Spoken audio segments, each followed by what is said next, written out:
and welcome to another interesting episode here on Thav TV Entertainment Gist. I am your host, Umechidima Stephanie, and I'll be taking you through all the interesting and exciting things that are happening in the world of entertainment in Nigeria and in our world today. I know you're excited to hear about it. Stick around, we'll be right back. Welcome back. Here on the news, Yul Edochie urges the House of Rep in Nigeria to stop blaming the Nollywood movie industry for the rise of ritual killings in the country. According to Yul Edochie, it is basically what the society represents that drama will present. And so he's of the opinion that the lawmakers are the ones to actually find solutions to the problem instead of blaming the entertainment industry and other movie forms or other entertainment forms in the country for the rise of vices by the youth. He believes that the lawmakers are the ones that should make the change if there's any change to be made at all in the society.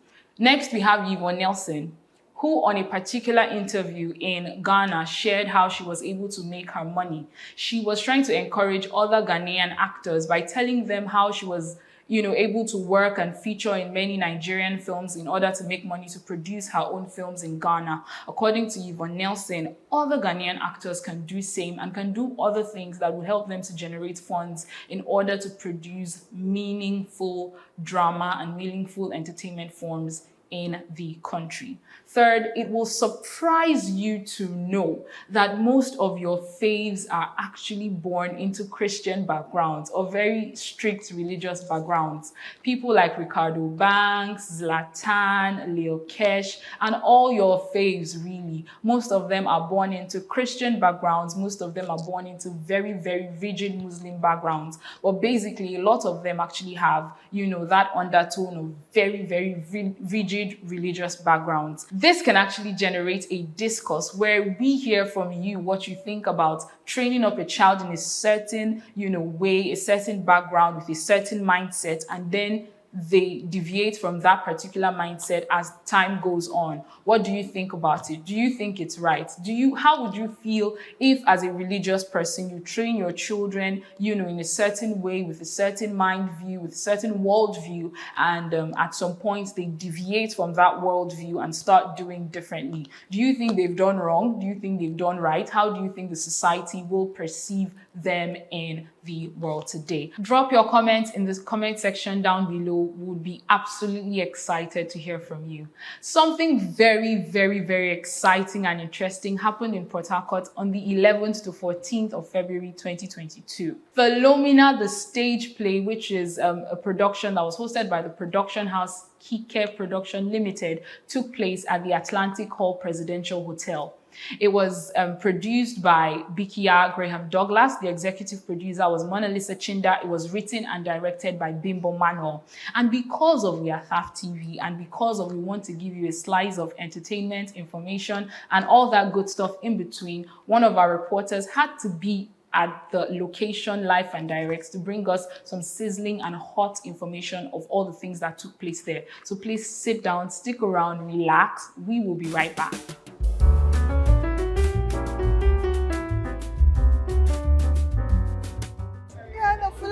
Is basically about second chances, having to see a young girl who's gone through teenage pregnancy, the hurdles of life, the vicissitudes of life. At such a tender age, she was raped, she was dehumanized by people that she trusted, from her family members and all of that. So Philomena grew up in a very harsh environment, and at the end of the day, she was being given second chance. She had two men who wanted to marry her at the end of the day, but then she's a determined woman who is so comfortable doing the things she does. And at the end of the day, she thought about her life and wanted to give up prostitution. So it's an Philomena's story. It touches everybody. In that audience, you could see an area there. You could see a Wesley seated there. You could see a Philomena. I had some kind of Philomena in my life. Few scenes here and there that happened to me in my life. So Philomena is a story that will touch everyone.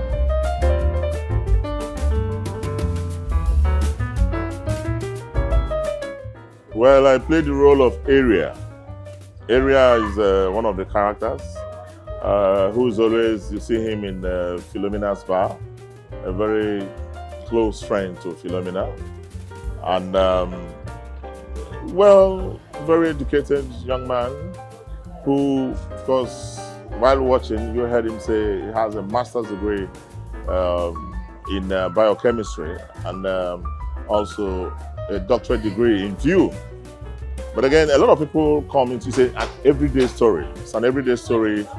You get into the bar, you stay with people of different classes who come to hang out to look at the ludicrousness of the society, look at the failings, problems, and they drink away their sorrow. But in the course of that, they also tell themselves one or two truths.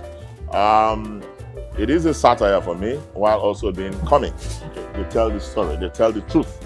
They seem to also make us have an idea of what goes on in our society. Beautiful ensemble, beautiful script, beautiful directing.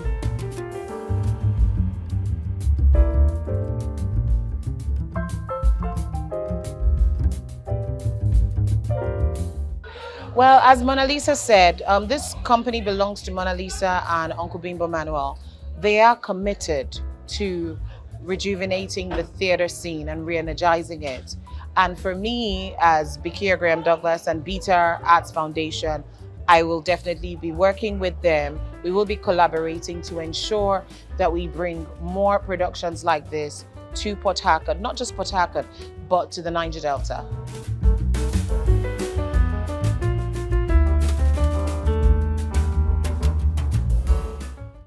Welcome back. I'm sure you enjoyed all those highlights from the play that we just showed you. And don't forget that that play actually wrapped up on the 14th of February 2022, which meant it was actually on Valentine's Day. A lot of people brought their friends, their family members, their loved ones to come and watch this play, and they all left with smiles on their faces. If you were not there, you really missed, okay? Moving on our top 5 actors for the week, we have RMD, Richard Moffett Damijo, who played the role of Atiboroko Ogenedafe in the film Christmas in Miami. That film was such a hit. It grossed back to back. It's still on the charts and it's still making so many waves. You should watch it. RMD was so professional. He was so interesting. He was so funny. And owing to the fact that RMD has been on the scene for such a long period of time, one of the things that everybody loves about RMD is that he's still able to, embody such a beautiful artistic character on every scene that he gets into, notwithstanding the fact that he has been on the scene for a long time. He has not become stereotyped. He has not become stale on the job. He's always evolving. He's always changing. He's always looking for creative and innovative ways to improve himself. That's worthy. And number 4, we have Nancy Isime. She played the role of Queen in Superstar. That production has just been on the lips of so many people that have watched it. It was a romantic drama, and it was basically showing the life of someone who was in the limelight, and she carried the emotional essence of that production and that film very well. She held the character down. You were able to connect with her. Even when watching the movie, you literally connect with the person of Nancy Isime because of how beautifully she carried the character. And number 3, we have Mona Lisa Chinda. She played the role of Philomena in the play Philomena. Now, it would interest you to know that Mona Lisa Chinda played a major role, and she was also the executive producer of this particular production. That was doing 2 major things at once. One would think that because she was doing 2 major things at once, one thing was going to lag behind for the other thing, but Mona Lisa Chinda did not let that happen. She was able to carry these two productions, or these 2 roles, pardon me, so powerfully and so beautifully and so well. She did the 2 of them, and each of them came out so beautifully well. Okay, at number 2, we have Ejike Asiebu. He played the role of Area in the play Philomena. He was also very brilliant. His characterization was top-notch. He was so interesting and brilliant with the way he was able to carry the play. And through watching him and watching his character on stage, you'd see that what went into that was also years of working in the entertainment industry and basically years of experience. That was what he was able to showcase. It was such a beautiful and interesting production. At number 1, we have no one else than Don Kester, who played the role of Mr. Wesley in Philomena. He was brilliant. You should have seen how much of the lines Don Kester was able to carry. And he did not just carry lines, but he also was able to carry the lines and carry the character together with it. It was so brilliant. It was so beautiful. We look forward to seeing more of Don Kester grace our screens and grace our stage here in Port Harcourt, in Nigeria, and in the world at large. Thank you so much for sticking around with us. This is still Thav TV. Please do well to like, share, and subscribe as we bring you even more interesting and exciting content here on this channel. Thank you very much.